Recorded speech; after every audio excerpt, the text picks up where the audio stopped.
your presence as your country is named. Number 1, Brazil. Present.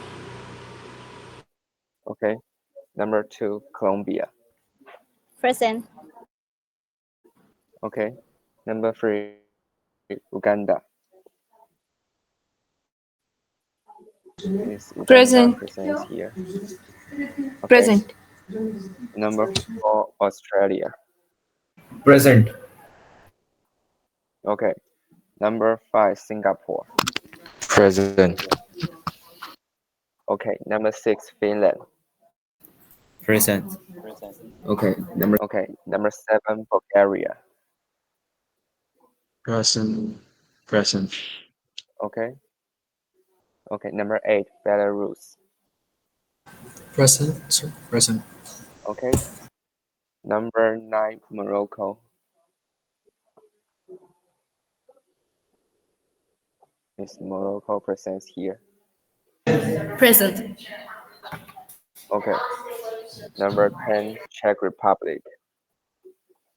Present. Czech. Czech. Is Czech Republic here? Okay. Okay, every country have 1 minute opening speech. First, let's welcome Australia representative to have an opening speech. Sure. May I start?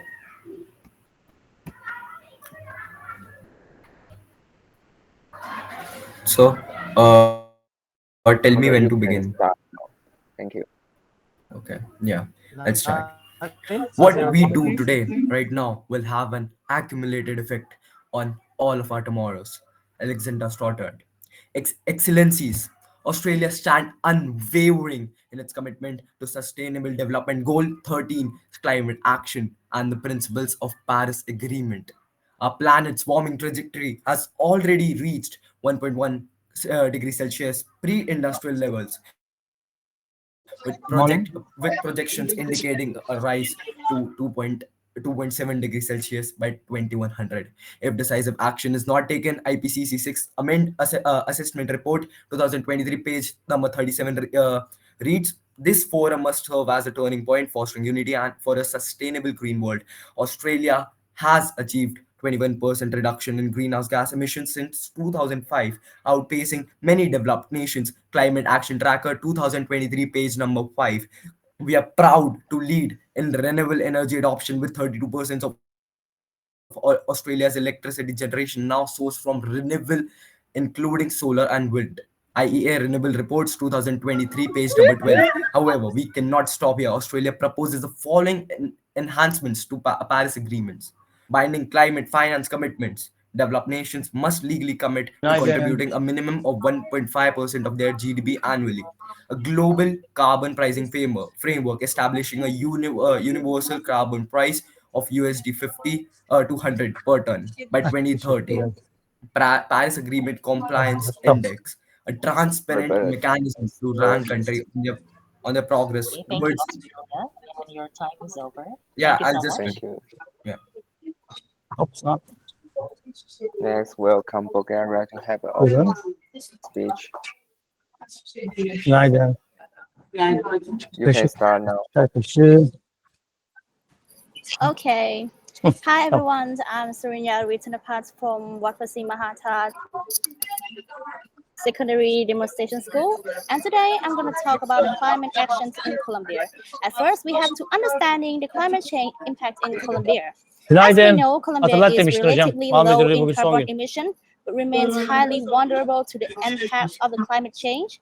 The transformation of the world due to the climate change is increasingly evident, with rising mobilities and mortalities linked to heat waves and extreme weather events. The incidence of extreme rainfall is projected to increase by 76 to 37%, significantly affect the seasonal availabilities of water resources. Vulnerable populations, including children, the elderly, street vendors, and those with chronic illnesses, are particularly at risk of heat stress and injuries from extreme weather events, according to USAID in 2017. This vulnerability is further compounded by the projected increase in his related mobilities and mortalities All right. as mentioned Thank you, WHO. Colombia. Okay, thank you. Okay, thank you, Colombia. Next, welcome Uganda to have an opening speech.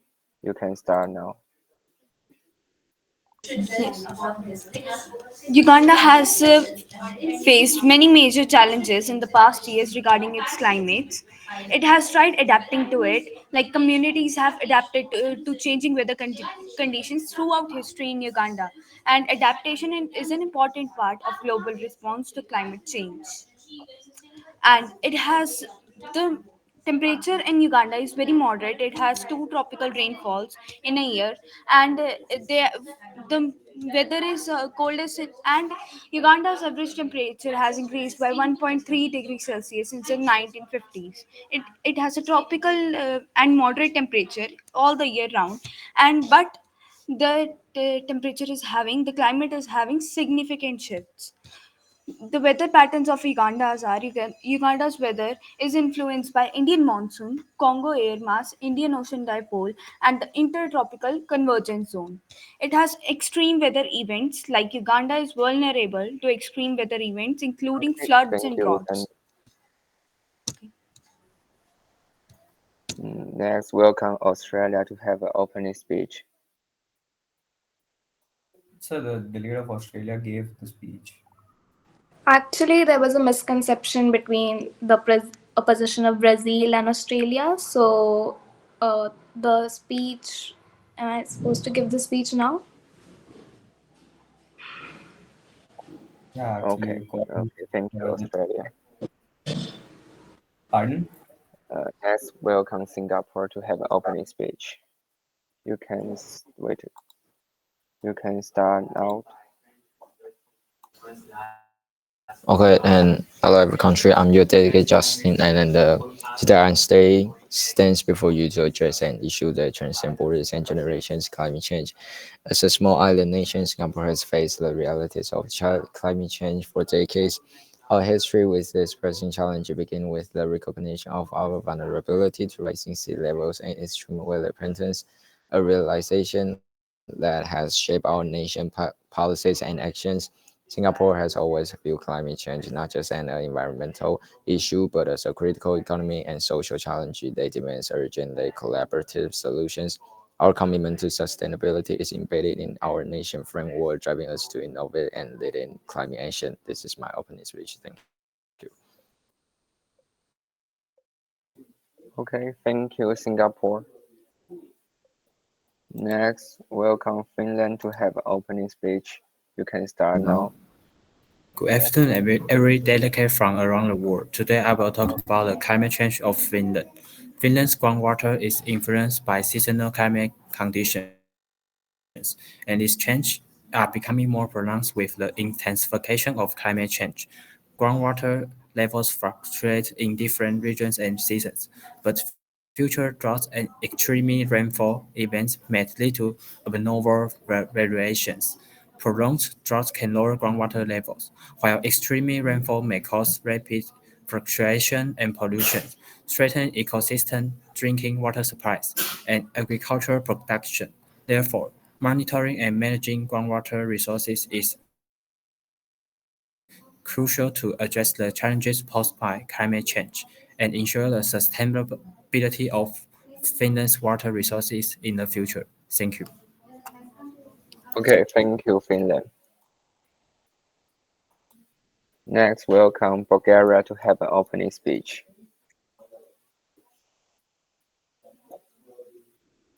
Hello. Bulgaria. Yes, you can start now. Double everyone.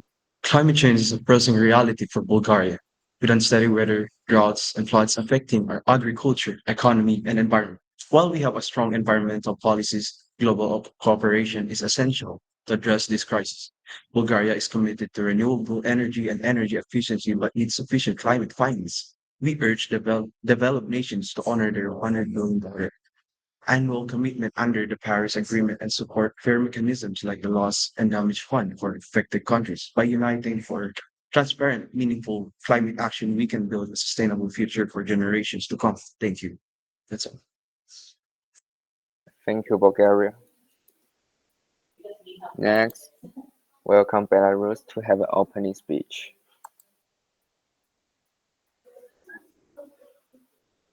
I will start now, sir, or it's okay.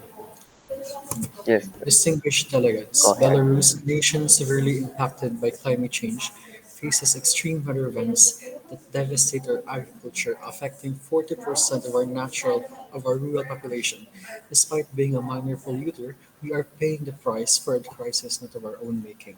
We committed to a 28% reduction in greenhouse gas emissions by 2030 and are pushing for climate resilience in agriculture and water management. Yet our progress is hindered without adequate international support. Developed nations with their historic emissions must fulfill their obligations by funding the Loss and Damage Fund and supporting adaptation. The current carbon credit system is flawed, enabling wealthy nations to avoid real actions. We demand a transparent framework for carbon trading and greater climate finance commitments. This is a global issue requiring global responsibility. All nations must act now. Thank you. Okay, thank you, Morocco. Next, welcome. Sorry, thank you, Belarus. Next, welcome Morocco to have an opening speech. Dear Chairboard and fellow delegates, as the Moroccan Republic, we have positioned ourselves as a leader in addressing climate change within Africa. We have always been soul-heartedly committed to expanding our uses of renewable energy resources with a target to regenerate 52% of our electricity from renewable resources. We have always played an influential role in the Paris Agreement. The main problem within our solution acts are our serious financial constraints. We truly condemn those who have the means to put their hands in their deep pockets but don't out of interest to themselves. We ourselves are particularly vulnerable to climate change and climate action, and we'd like to lure this community into talking about water management, which is our global issue currently, and agricultural resilience. Thank you. Okay, thank you, Morocco. Then let's welcome Czech Republic to have an opening speech. Dear delegates, we, as the delegates of Czech Republic, we are happy to be here. In our country climate situation, we have a big problem. The problem is the road, because we don't have a larger water source or any seashore. In our country, we have only 2% waters. That's mean only 1,500 secure kilometers water we have. And in summer, the road is too big problem for us. And if we consider climate change and global warming, disaster is inevitable for us in long run. And we must stop global warming for the road. Thanks for your focus.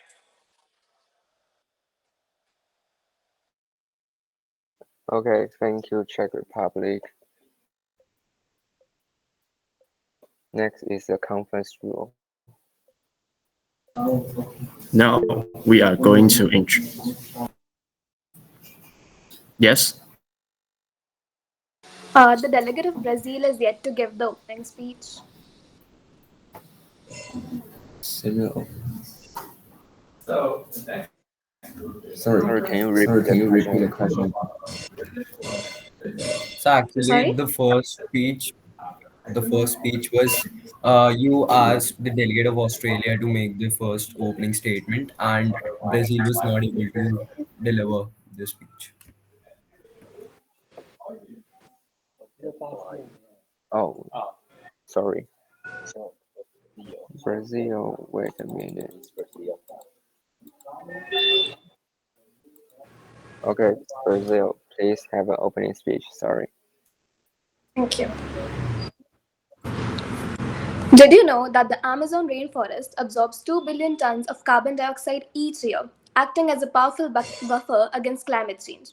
Distinguished delegates and Honorable Chair, Brazil stands before you as the guardian of the Amazon, a vital ecosystem called the lungs of the earth. Our nation is committed to preserving this national treasure, not just for our people, but for the health of our planet. We are implementing bold strategies to curb deforestation, expand renewable energy, and promote sustainable land use. However, Brazil cannot tackle this challenge alone. Climate change is a shared crisis that demands a collective response. We urge developed nations to fulfill their commitments on climate finance and support, enabling us to protect the Amazon and reduce global emissions. Only through true global solidarity can we safeguard our ecosystems and ensure a livable planet for the future generations to come. Let us turn our promises into concrete actions, for the future depends on the choices we make today. Thank you. Okay, thank you, Brazil.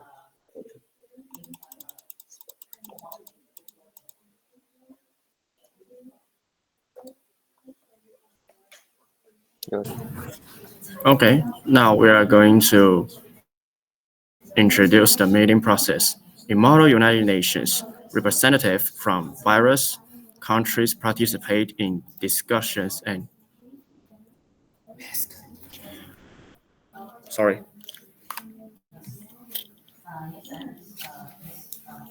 Okay, I will do again.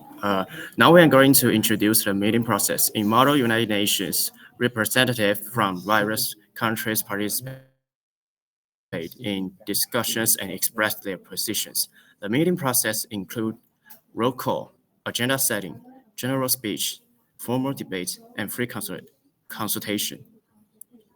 Motions are used to set the agenda, negotiate, and end meeting. Each representative has a fixed speaking time, which can be transferred to others.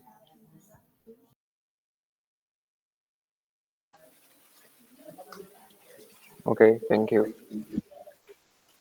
Okay, let's talk about the first topic.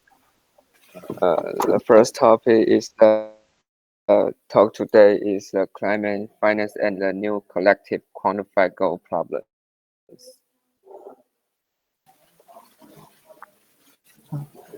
Hello everyone, I'm Alan. Now I'm going to talk about the background of NCQG problem.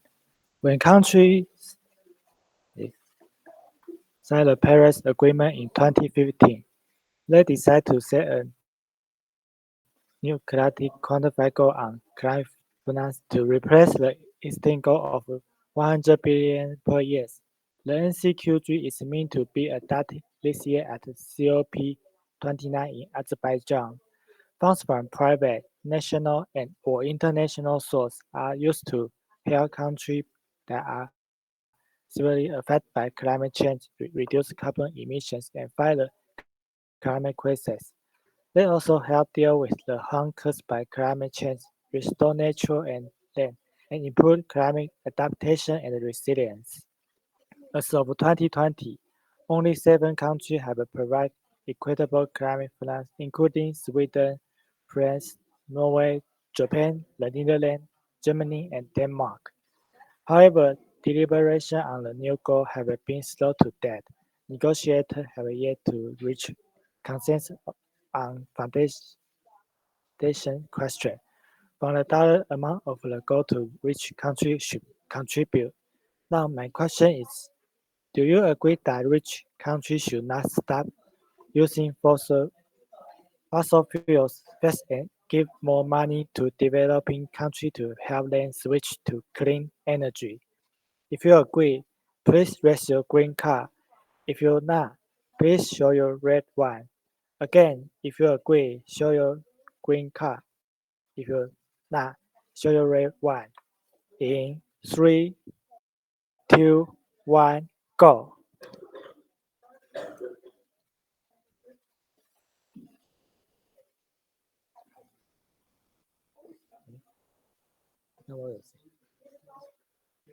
Okay, thank you, the motion maker. Let's welcome Finland represent to answer the question.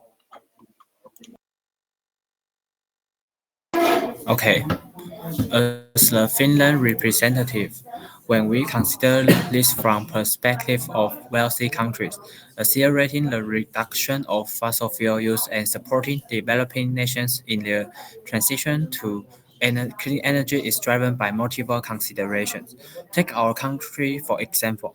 Our country maintains a strong position in energy utilization in the economy in Europe, allowing us to have more comprehensive resources available when facing climate change compared to other countries, such as low carbon electricity like nuclear energy and hydroelectric power. In addition to taking care of our own needs, we are also willing to help other countries in need if we have the capacity to do so.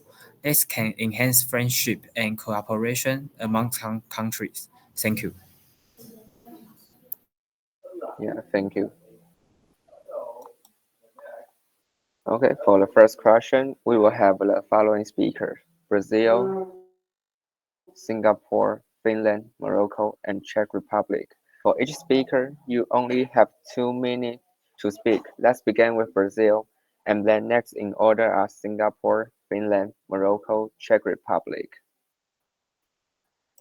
Sure. May I start?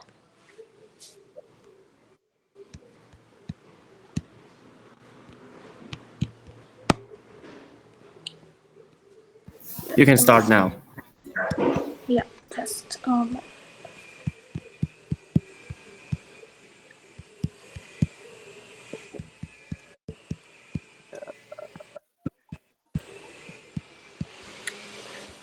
Honorable Chair and esteemed delegates.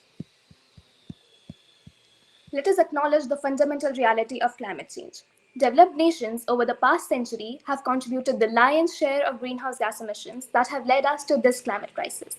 As the countries most responsible for global warming, it is only just that they take the lead in transitioning away from fossil fuels. Brazil has had a national policy in climate change since 2009. Among the sectorial plans developed under the national policy is the Plan for Adaptation and Low Carbon Emission and Agriculture, established in 2010, which aims to promote the sustainable development of agriculture and the safety and competitiveness of its products. The ABC Plus plan main goal is to promote adaptation to adverse impacts of climate change and to mitigate greenhouse gas emissions in the Brazilian agricultural sector. As we in Brazil and many other developing nations seek to transition to cleaner energy, we face significant barriers: a lack of financial resources, technology, and infrastructure. This is where the rich nations must step in, not only with promises, but with real financial commitments. Increased funding is essential for the Green Climate Fund, technology transfer, and capacity building to enable developing countries to shift toward clean energy without sacrificing their economic growth or social development. This is not only an issue of equity, but one of opportunity. By supporting clean energy in developing nations, we are not only helping to combat climate change, but also fostering green growth, creating jobs, and promoting long term sustainable development. Brazil stands ready to work with all nations here to ensure that we can tackle climate change together. But this requires the rich countries of the world to offer financial and technical support that will allow us to build a more sustainable and equitable future. Thank you. Okay, thank you, Brazil. Oh, Yes. Australia, yes. Am I allowed to ask a question right now? Next, we will have a Q&A. You can ask the questions in Latin. Sorry? What kind of like questions you have? Yeah, I have one regarding the speech. Can I inquire?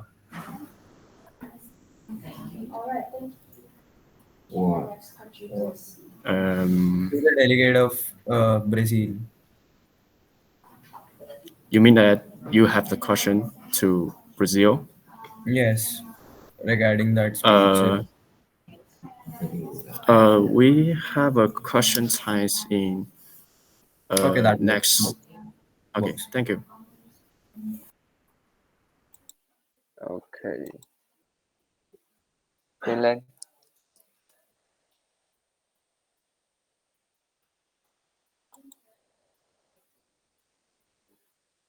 No, I have no question. No, it's not a question. Oh, so Okay, okay. Oh, Sorry. no, it's okay. Okay.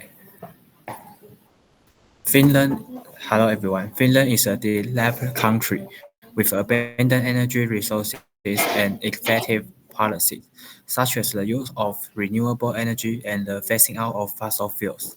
In recent years, we have gradually adopted a digital and intelligent approach to energy planning, and we believe that we can lead the progress of our neighboring countries. Issue 1. Wealthy countries should accelerate the phasing out of fossil fuels and increase financial support to developing nations. For a start, our country have gradually switched from traditional coal-fired power generation to biomass power generation, and our position is to provide technologies with these developing countries and specifically to discuss energy strategy together on a regular basis. Issue 2. Prohibiting wealth countries from purchasing carbon credits to invest in emission reduction. Second, our country strongly condemns the plundering of other countries' resources, which not only cause a local ecological catastrophe but also creates unequal trade treatment. Instead, we should strive to develop alternative energy sources that benefit the planet's environment. Issue 3.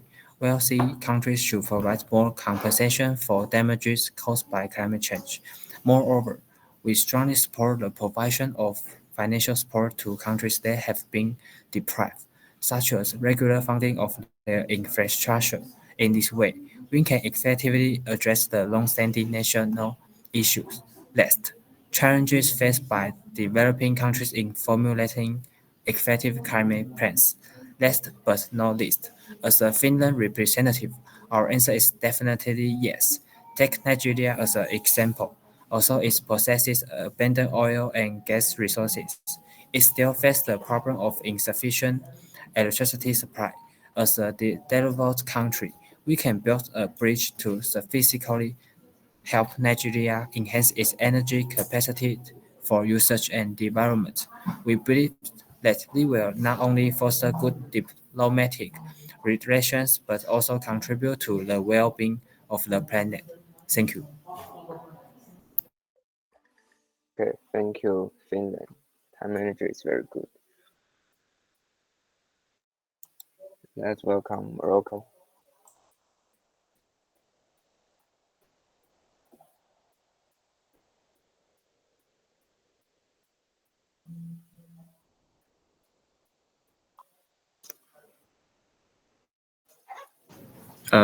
Is Morocco here?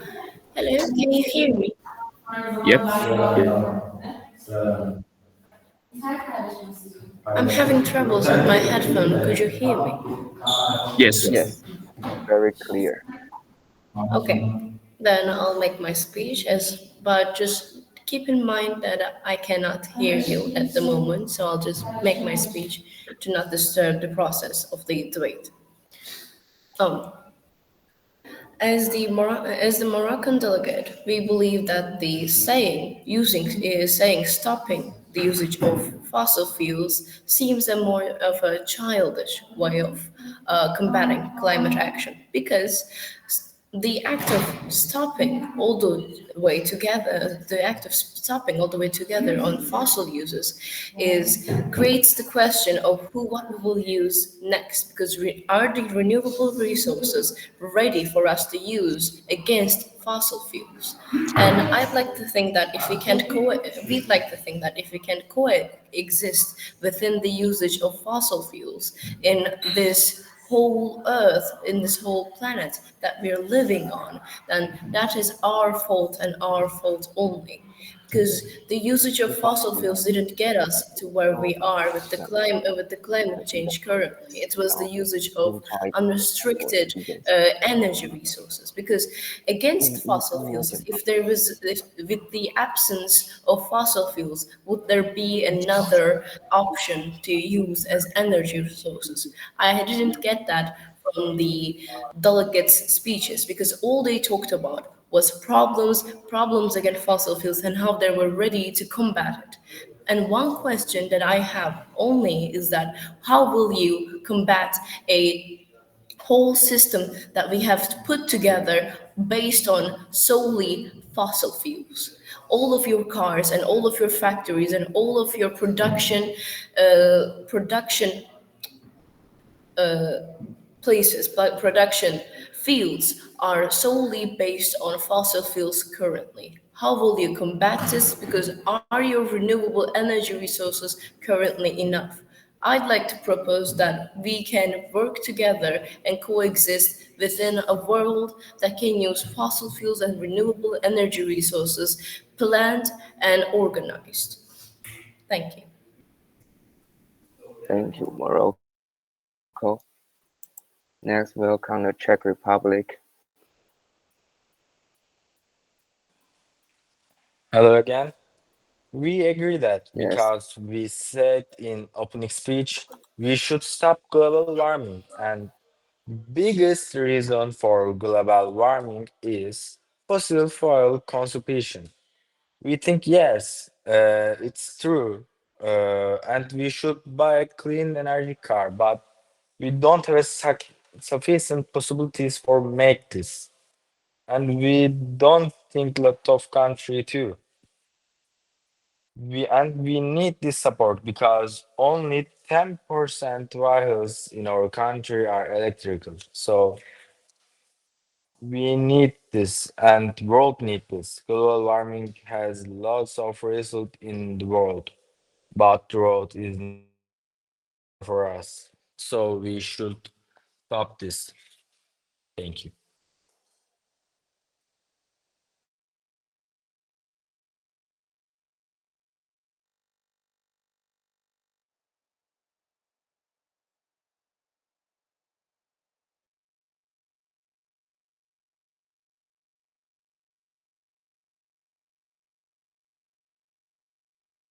Okay, thank you, Czech Republic. Sorry, we have some trouble here.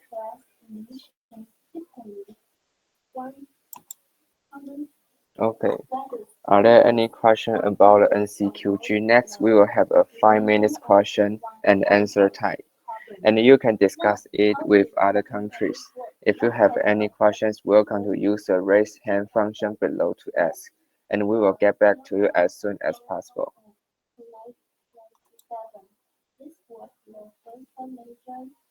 Yes, please.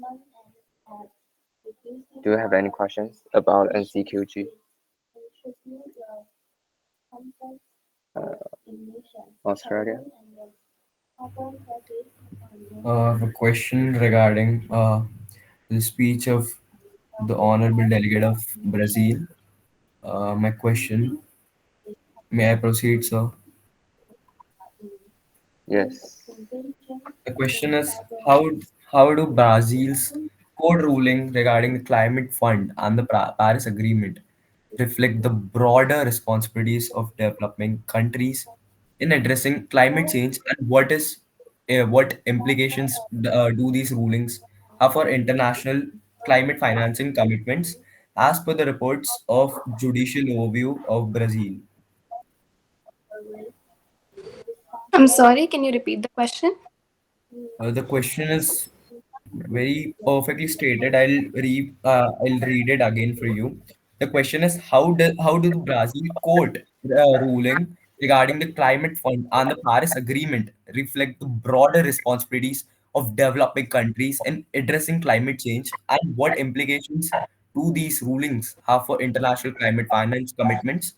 And these statements are mainly based on the judicial overview of Brazil on environmental policies and key court cases, for example, PSB versus the Brazil climate fund case. I will get back to you with the answer shortly.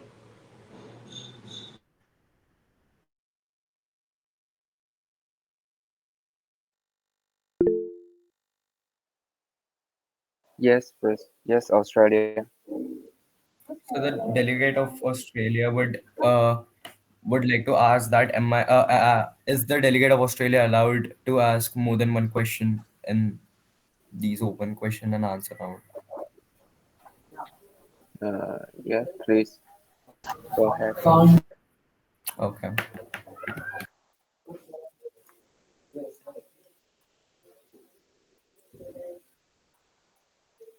Are there any questions? Okay, if you don't have question, we will go into the next part. Thank you. So, the delegate of Australia would like Yes. to ask a question to the delegate of Finland. That the delegate of Finland, just a second, sir.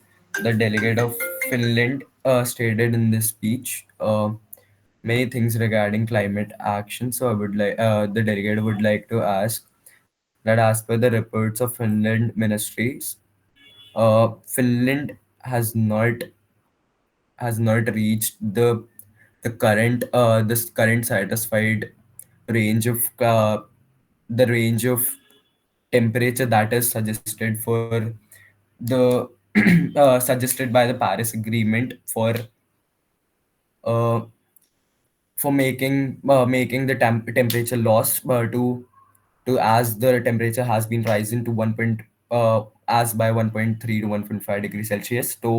So what does the delegate of Finland respond to that?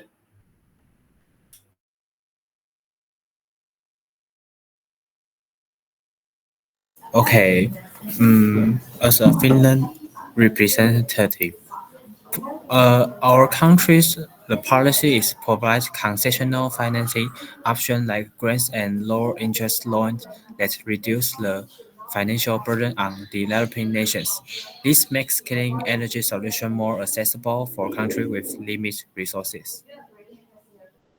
Yes. So the question was regarding your view on the not on improper policy management. So you just stated the policy, not your view on how do you manage uh, the improper management of your policies.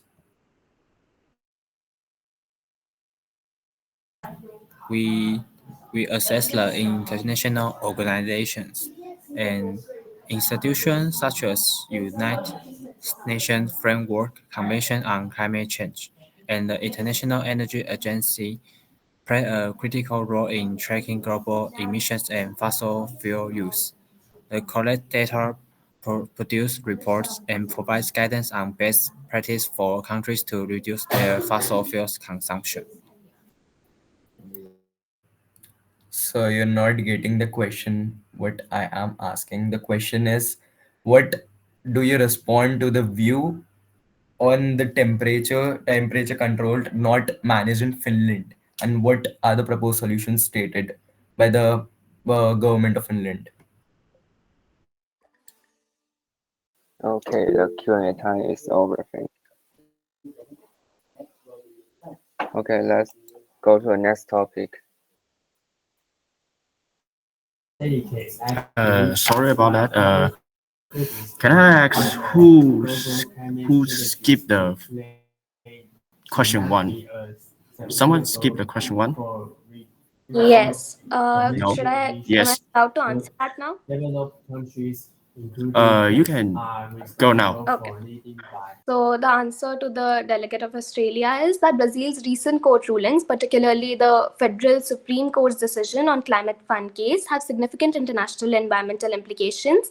By recognizing the Paris Agreement as a human rights treaty with supranational status, the court set a strong precedent for prioritizing climate action.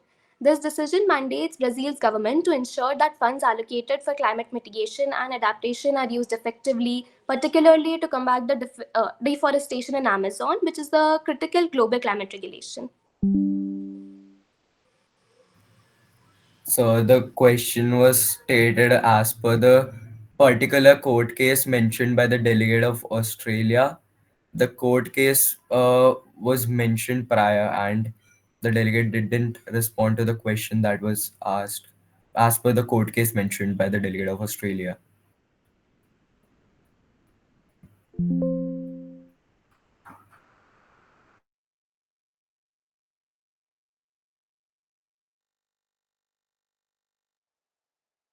Uh, is the delegate of Australia allowed to uh, to to rephrase the question or just state the court case that the delegate of Australia mentioned?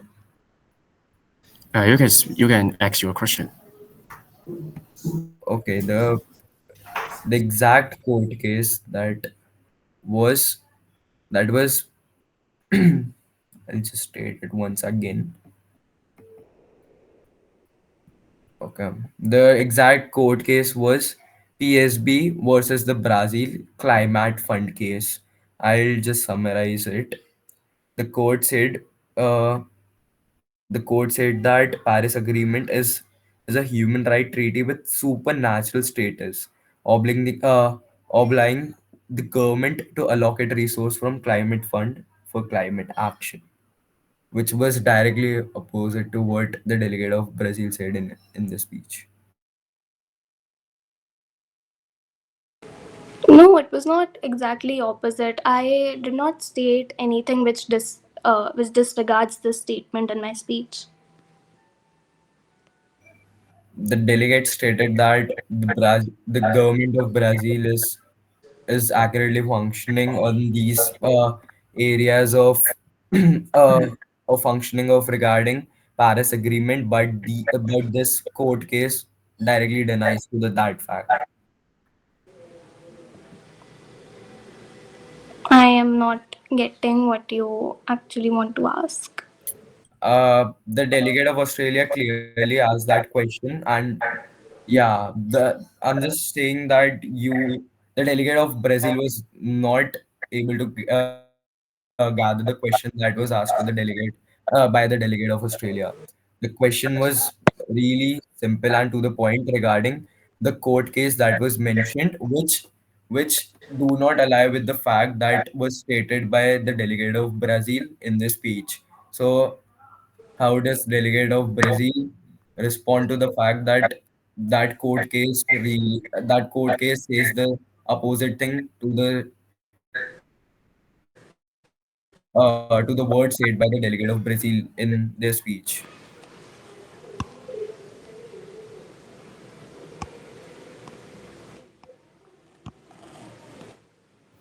Brazil. Yeah. Uh, So basically, uh, what I stated in the speech was that the proposal is under Senate review of the greenhouse gas emission trading system to meet climate targets, including 50% emissions reduction by 2030 and climate neutrality by 2050. So this position, this is not. The national policy on climate change is not against the statement in the Paris Agreement.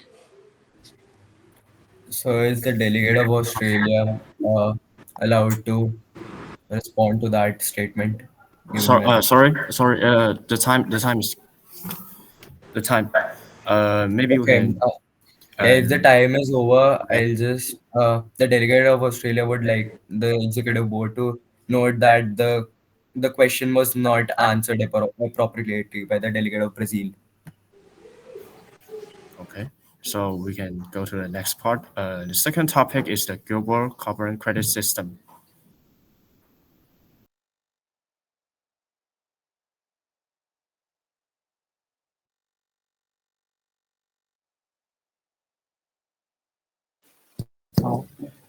Carbon credits are also known as carbon offset, a permit that allow the holder to emit a certain amount of greenhouse gas, while the primary greenhouse gas we often refer to is carbon dioxide. Carbon credits actually encompass all types of greenhouse gas emissions. Typically, one credit allows the emissions of 1 ton of carbon. Now, how do carbon credits work? Let's take a look back at the Kyoto Protocol of 1997. This was the first major international agreement aimed at reducing carbon emissions. It introduced the concept of emission trading and carbon credits, enabling countries to buy and sell greenhouse gas emissions allowance. More countries, states, and companies are engaging in carbon market, driven by climate commitment and the corporate sustainability goal. This reflects a growing awareness of the importance of reducing carbon footprint and fulfilling corporate responsibility. In summary, the global carbon credit system is a crucial effort to reduce emissions through economic incentive. While its effectiveness and the impact are actively discussed, ongoing improvements are essential. Now, the question is, do you agree that rich countries should not be allowed to buy carbon credits from poor countries to avoid reducing their pollution? If you agree, please show your green card. If you're not, please show your red one. Again, if you agree, show your green one. If you're not, show your red one. In 3, 2, 1, go.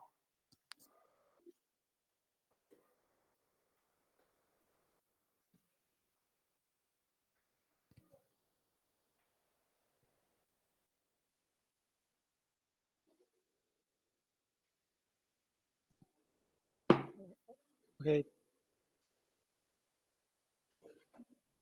thank you, delegate. Let's welcome Singapore.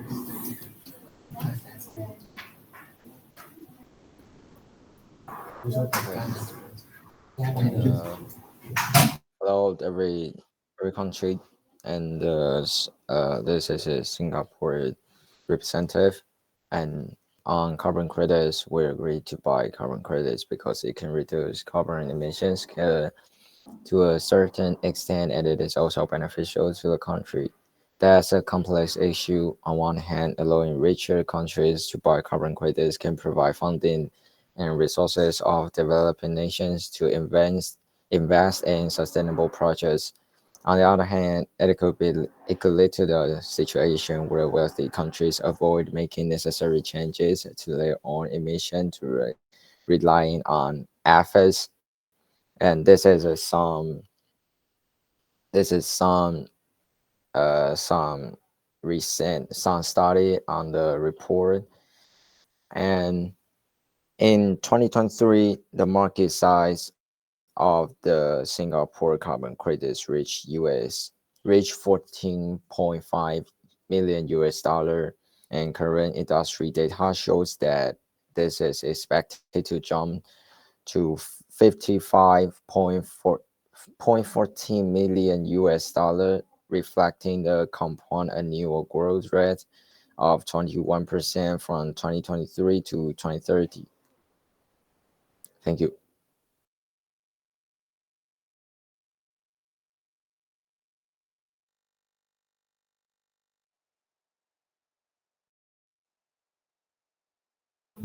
Okay, for the second question, we will have the following speaker: Colombia, Uganda, Singapore, Bulgaria, Belarus. For each speaker, you only have 2 minutes to speak. Let's begin with Colombia and then next. In order are Uganda, Singapore, Bulgaria, Belarus. So, so, but in the while you're presenting the screen, there's Australia mentioned. Uh, is Australia in question one or question two? The slide before, the previous slide, that's the 28th slide, mentions the name of Australia there. Yeah, but that's our fault because we don't know which one. We mixed all the countries, so we have some problems on the PPT. So can I check again that Australia is where's your which is your question? Question one or two? Sorry, it's time now.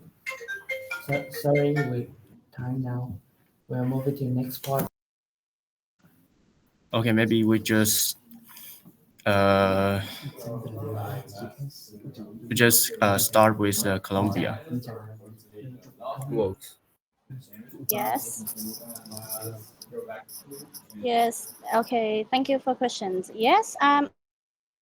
agree that the rich countries shouldn't allow to buy the carbon credits from developing countries to avoid cutting their own pollutions. At first, we have to understand that the carbon credits is a permit presenting the right to emit 1 metric ton of carbon dioxide or an equivalent greenhouse gas. That means those rich countries can pay developing countries money to emit CO carbon dioxide. This approach let wealthier nations delay making real changes to their industries while shifting the burden onto poorer countries. Developing countries, which often have much lower emissions, need their carbon resources to grow sustainably, not to offset pollution from others. Instead of passing the responsibilities around, rich countries should focus on reducing their emissions at home, investing in clean energies, and support global climate actions without taking advantage of limited resources of less developed nations. Thank you. Thank you, Colombia. And next one is Uganda. Yes. Shall I start? You can start now. Thank you. It is unfair to push poor countries to zero their carbon credits. Last year, climate action was all about declaring dates for achieving net zero carbon emissions at the 2021's UN's Climate Change Conference at Glasgow, COP26. India pledged that it would be net zero by 2070. And I agree that it is wrong that i- instead rich countries should help developing countries to so that they can manage their own pollution. And regulatory carbon credit programs can encourage businesses to reduce their emissions, while voluntary carbon offset programs can offset emissions. However, some say that offsets are a cheap alternative to climate action and don't significantly reduce emissions. The Intergovernmental Panel on Climate Change, the IPCC, says that climate investment in developing countries needs to increase 4 to 8 times by 2030 to meet the Paris Agreement's warming limits. Some say that rich countries should pay the early adopter premium for going zero carbon and provide financial support for developing countries. Carbon emissions anywhere can threaten development everywhere. The IPCC says that the link between cumulative emissions and warming is 1.565 C per 1000 billion tons of carbon. Thank you. Thank you, Uganda. Uh, Australia, can I have a double check that you prepare these questions or not? I have prepared these questions. Okay, so we will give every chance for who prepared. So it's your time now. You can start. Okay, I'll start. May I begin? Yes, you can begin it. We do not inherit the earth from our ancestors, we borrow it from our children. Honorable delegates, the global carbon credit system was envisioned as a tool for collaboration, yet its current trajectory threatens to undermine climate justice. Data reveals that 90% of global carbon credit purchase come from developing nations. World Bank Carbon Market Report 2023, page number 8. Yet these nations already grappling with climate vulnerability see only 25% of revenue reinvested into their local green projects. UNFCCC report on carbon finance 2023, page number 15. This inequality must be addressed. Moreover, this issue, global emission studies show that 70% of carbon credits brought by developed nation represent phantom reduction offsets that do not result in real measurable climate benefits. Nature Climate Change Journal 2022, page number 43. These loophole threatens the Paris Agreement's target of limiting warming to 1.5 degrees Celsius. Take, for example, To reform this broken system, Australia proposed the following solutions: a universal cap on carbon credit purchase. Developed nations should only offset a maximum of 10% of emissions through international credit, ensuring at least 90% domestic reduction. Establish a global carbon integrity framework. All carbon credits must meet a standardized benchmark. For additionally, permanence and measurability enforced by an independent UNFCCC body, IPCC Climate Governments Report 2023, page number 20 states.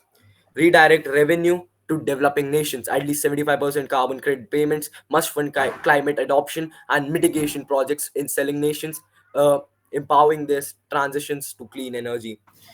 Incentivize Okay, thank technology you, Australia. transfers. Yeah, I'll just conclude. Instead of blanket credits, developed nations should invest in green technology transfers.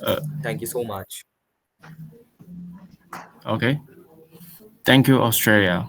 And next is Singapore.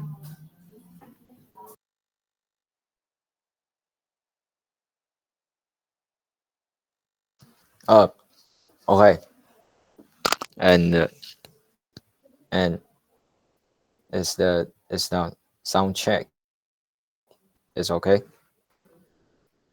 Okay, Yes, you can start now. okay, and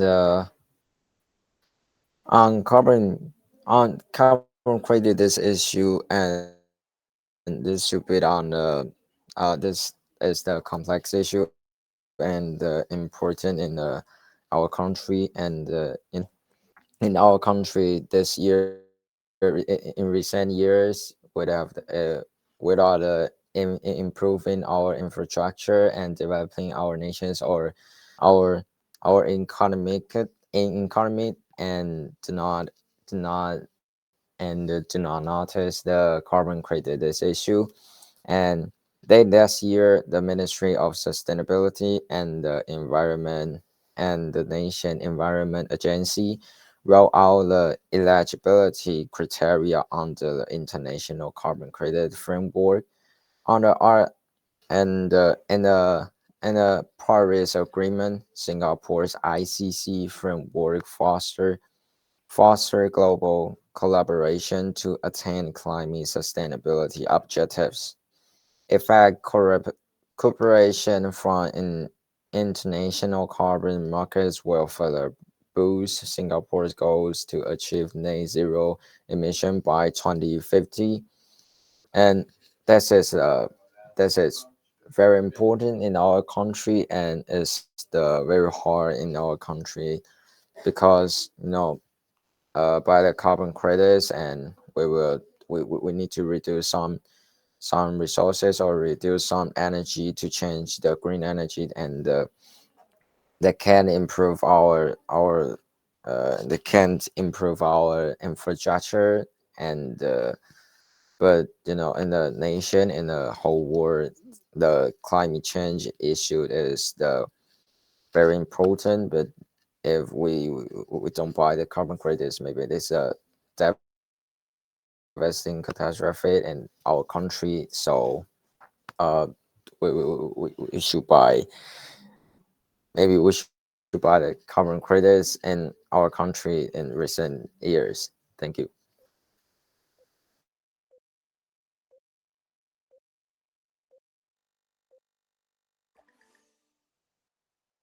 Okay, Hello, thank hello, you. hello. Yes, I agree. The current system of buying carbon credits allows wealthy countries to avoid taking real action on reducing their own emissions. This approach shifts the burden of climate responsibility to poorer nations and delays meaningful progress. For climate change to be effectively addressed, every country must reduce its emission directly. Carbon credits often create the illusion of progress while enabling high polluting nations to maintain their harmful practices. Instead of relying on credits, developed countries should focus on reducing emissions at the source and investing in sustainable practices within their own borders. Thank you.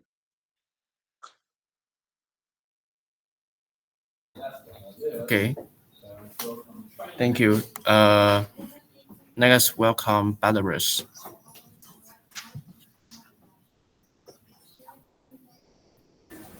Can I start now, po? You can start now. Okay. Belarus disagrees with the notion that developed countries should be allowed to buy carbon credits from developing nations to avoid reducing their own pollution. While carbon credits can be a valuable tool for financing climate action, they must not be used as a loophole for wealthy nations to sidestep their own responsibility for emissions reduction. The core principle of the Paris Agreement is common but differentiated responsibilities, recognizing that developed countries, which have historically contributed to the most to climate change, must take the lead in cutting emissions. In Belarus's case, while we benefit from forest-based carbon credits due to our significant forest coverage, we strongly emphasize that these credits should complement, not replace, direct reductions in emissions. Developed countries must drastically reduce their domestic emissions. The global carbon market must remain a tool for financing projects in developing nations rather than a means to avoid responsibility. According to the UN's latest report, the global emissions gap, the difference between where emissions are projected to be in 2030 and where they need to be met in the Paris Agreement targets is still around 15 to 20 gigatons of CO2. This gap highlights the urgency for all nations, particularly the wealthiest, to commit to more substantial emissions cuts rather than relying on carbon offset mechanisms. So that's thank you. That's all. Thank you. Thank you, Belarus. Okay, now is the second 5-minute question and answer time, and you can function below to X, and we will get back to you as soon as possible. Are there any questions about the global carbon credit system?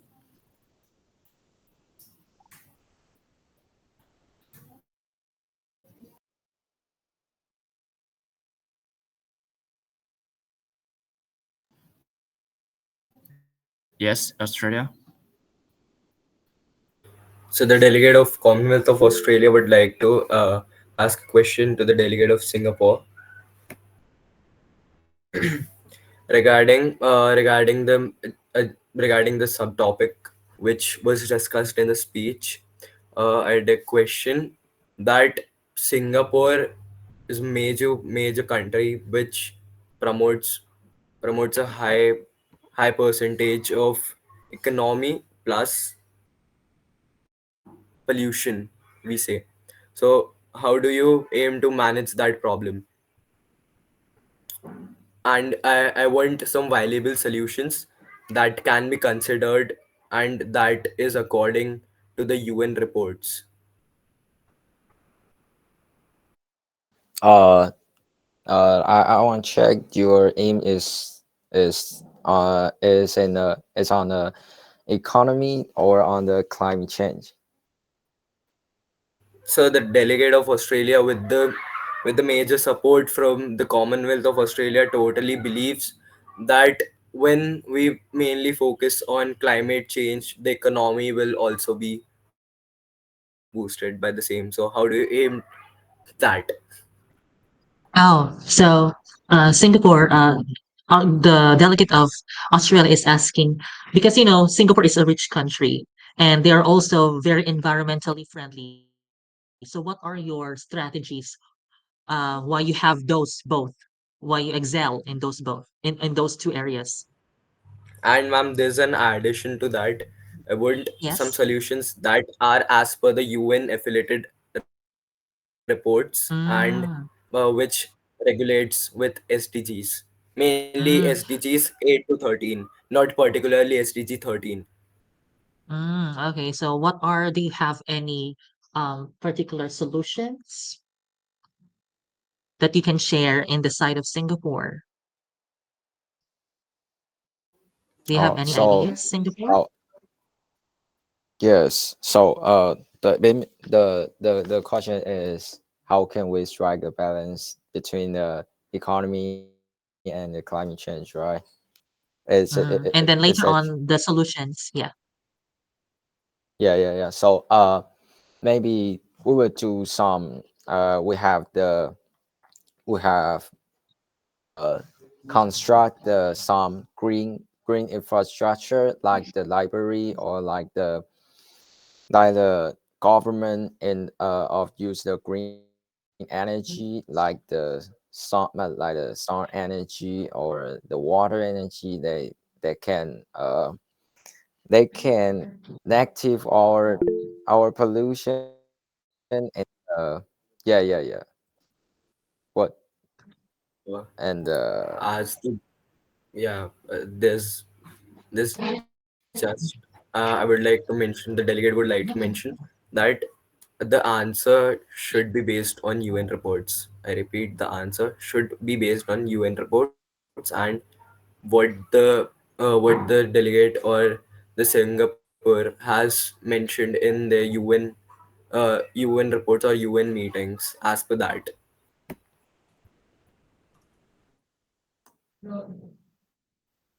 the the question should be based on the UN report.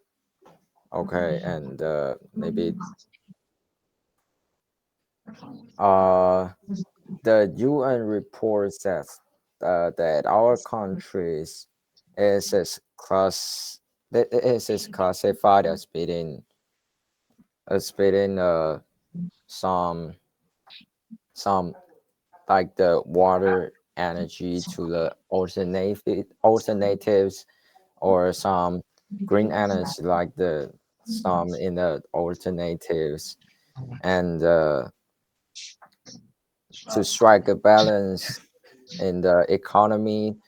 Maybe we will promote some product of this energy of this energy and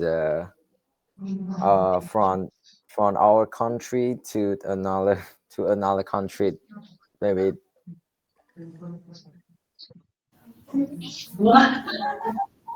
Okay, thank you, Singapore. Maybe we can continue to the next questions. The third topic is loose and damage found.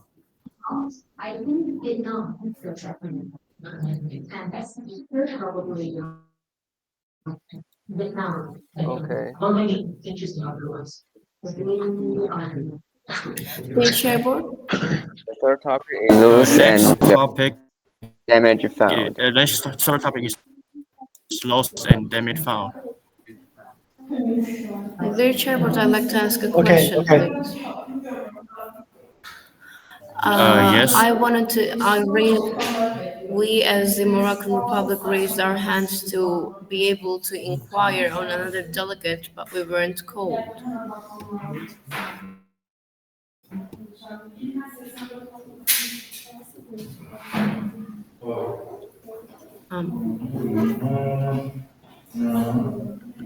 Sorry, can you repeat your question again? I just I we weren't co- we raised our hand when it was inquiry time, but we weren't called. We have yet to ask our question to the specific delegate.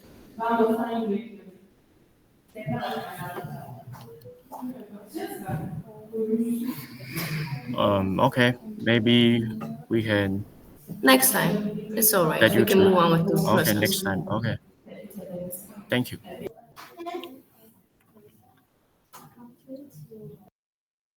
Okay, the third topic is loose and damage found.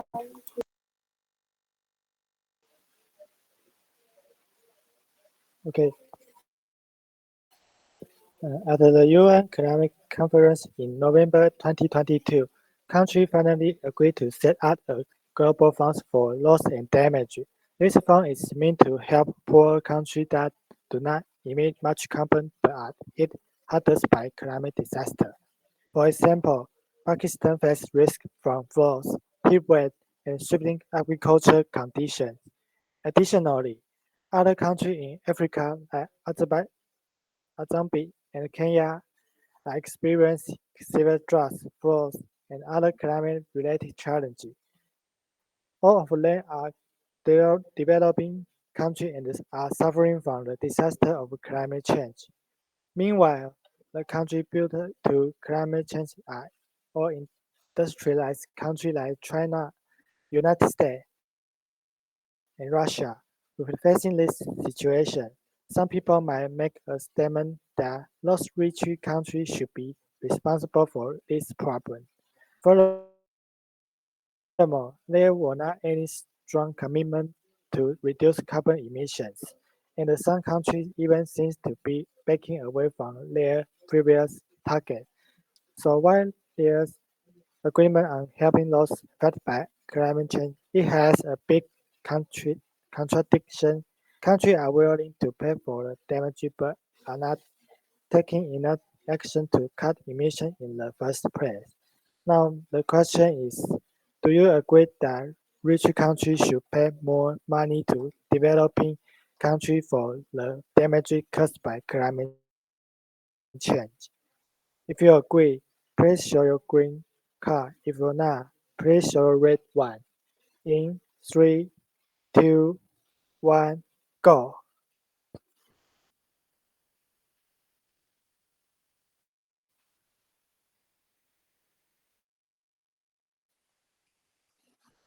Okay, thank you, the motion maker. Let's welcome Finland represent to answer the question.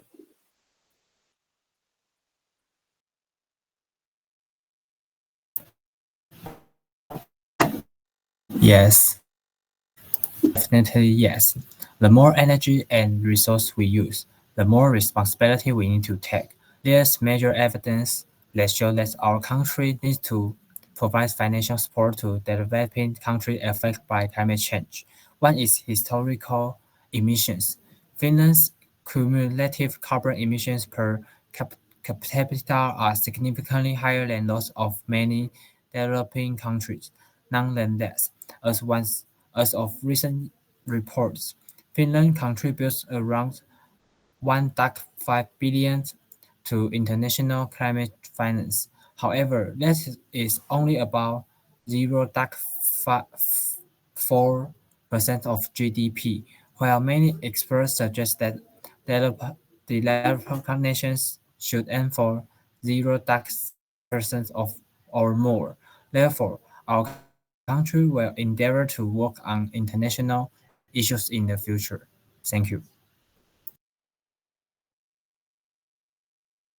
Okay, thank you, the speaker. For the third question, we will have the following speakers: Brazil, Singapore,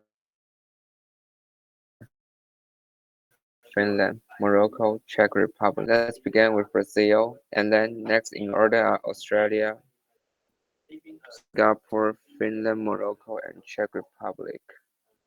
Sorry.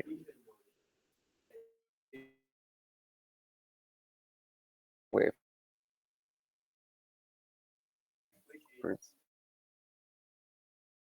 Brazil.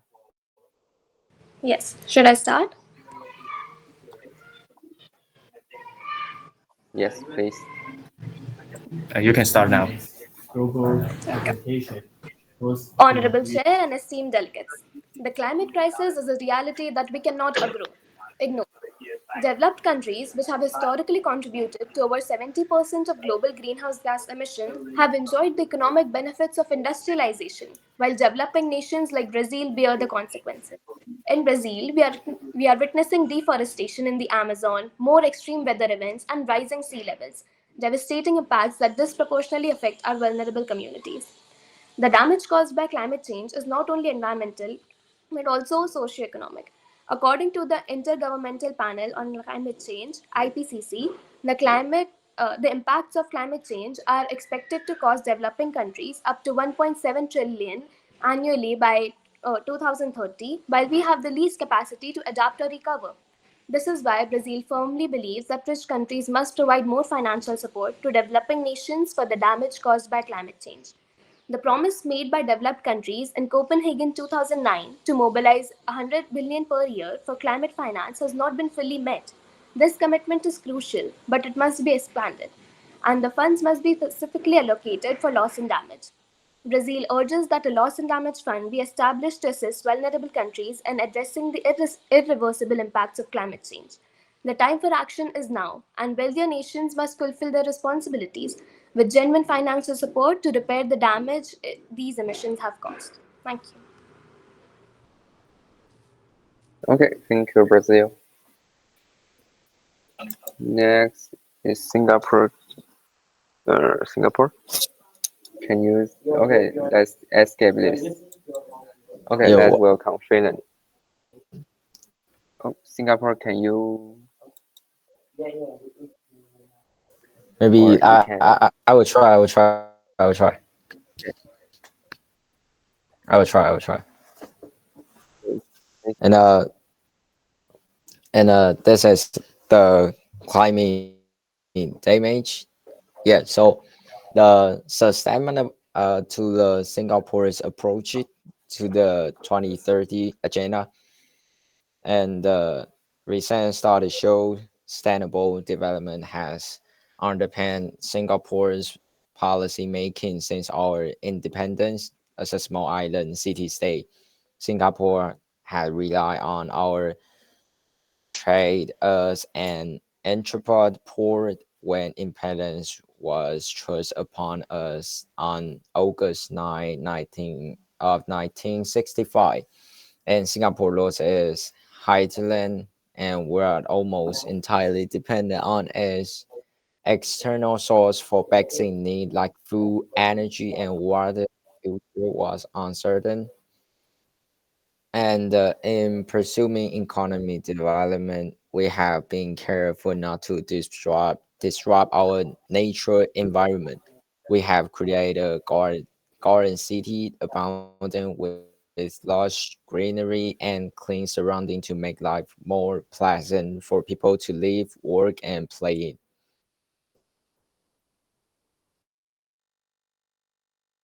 Thank Okay, you. thank you, Singapore. Yeah, you're welcome. Next, welcome Finland. Yes. As the Finland representative, there's three targets for the future in Finland. According, according to the government program, the Finland government is committed to reaching carbon neutrality in 2035, followed by carbon negativity. The new Climate Change Act entered into force in 2022. The Act set emission reduction targets for 2030, 2040, and 2050, and laid down the target of carbon neutrality in 2035. Finland's obligation under EU law is to have the effortful sector's greenhouse gas emissions by 2030 and to maintain the nexting of the land use sector. The target for period 2021 to 2025 is that the land use sector cause no net emissions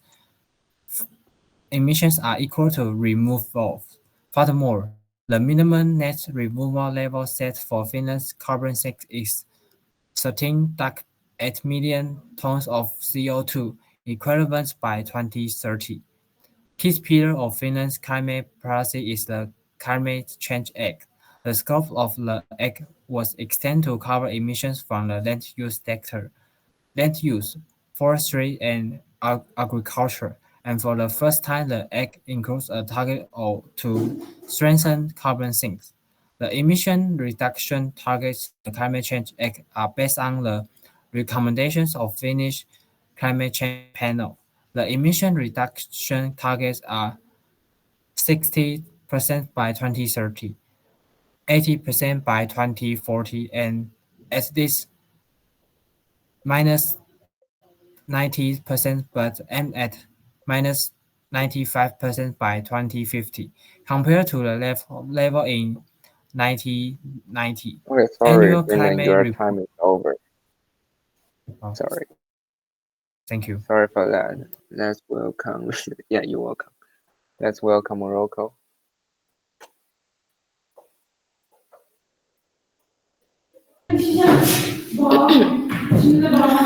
We, as the Okay, you can Moroccan start delegate now. and delegate advocate, okay, thank you. We, as the Moroccan delegate, advocate for mechanisms to fund loss and damage caused by climate impacts. Climate impacts could include compensation for natural disasters and Support for climate refugees from the said natural disasters. Climate refugees are people that have been displaced due to environmental degradation, and we'd like to also stress the importance of rich countries fulfilling their climate finance commitments. Under the Paris Agreement, developed nations agreed to mobilize 100 million annually by 2020 to support developing countries, but many have failed to meet this target. So we would urge the wealthy nations to fulfill their pledges and go beyond them, particularly as climate impacts worsen in our day-to-day life. We would uh, we would also like to talk about our need for a just transition. The Just Transition Act is the framework for a sustainable future that also ensures social unity because we owe climate finance and we owe climate sustainability to the marginalized people of our own country who are often disproportionately affected by climate change. These marginalized people include women, youth, and indigenous people who have been continuously affected and have been left vulnerable to the effects of climate change and climate unsustainability.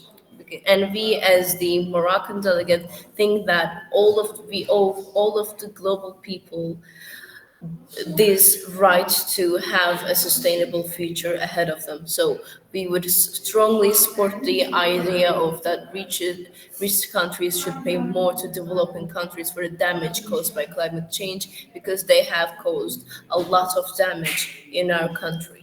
Thank you. Yes. Thank you, Morocco. Let's welcome Czech Republic. Thank you. Hello again. Yes, we agree because we are living in Yes. same world and every human has rights for good life and not only our country, other country need this fund for climate change problem. So big countries are should make this. We don't have a noticeable damage at the moment, but if we look at the statistics, we will problem in future. Our country's damage is the road, and if we can took this fund, we can do something against this, like dam or help for the keep water. In our country, winter is too rainy and snowy, and if we take this support, we can keep this water for the use that's make us more comfortable and long run if we cannot stop the global warming. Firstly, drought is problem is unstoppable for us. So we should accept this clause for better and livable world. Thank you. Okay, thank you, Czech Republic. And it's a time to go back to the main room. And thank you for your joining us today. Hope you have a good day. Thank you.